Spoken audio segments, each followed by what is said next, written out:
Bia Kamal Kanur online TV channel yang jawadan inshallah kuar ke Ramadan la leri aspele mayo la kala de Mr. Paul Maidang te ko rajum chalat gwasme mi gor jeno biya jelen ka tada inshallah kaja ka kuiri ko manan tore wi kanasar ane chana jelen. Tensions in Nasser, in Half-Nile State. The first vice president and the chairman and commander-in-chief of the SPLM-SPLA-IO has been engaging SSPDF in Nasser and the youth in the area to de-escalate the tension. As a result of this engagement that the chairman has been having with both forces on the ground, a consensus has been reached between the youth and the remnant of the SSPDF in Nasser.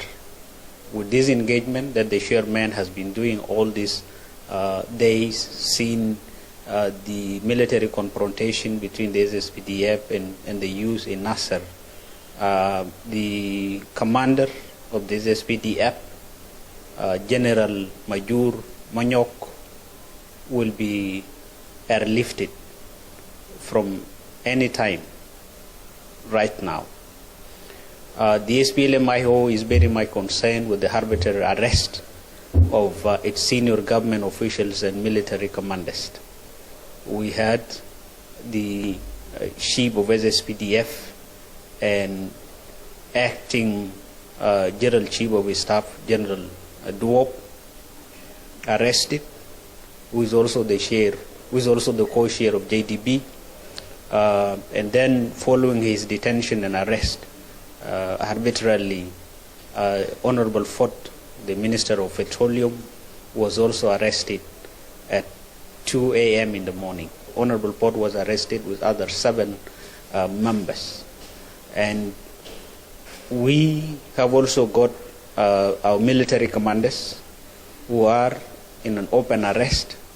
These commanders are General Kwangat Kos Kerijo, who is the Inspector General of the SSPDF. We have General Hashab Kamist, Assistant CDF for moral orientation, and then General Wesley Welebe, who is also Assistant CDF for logistics. These 3 generals are in open arrest, and we very much concerned as a party that this action is likely going to risk the implementation of the agreement. We therefore call on the SPLM-IG, who is our partner, to make sure that the agreement is respected in letter and spirit.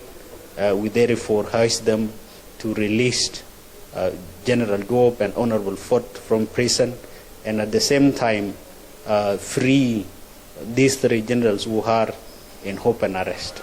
We call on peace partners and the region and international community to come in to make sure that South Sudan is not descending into violence.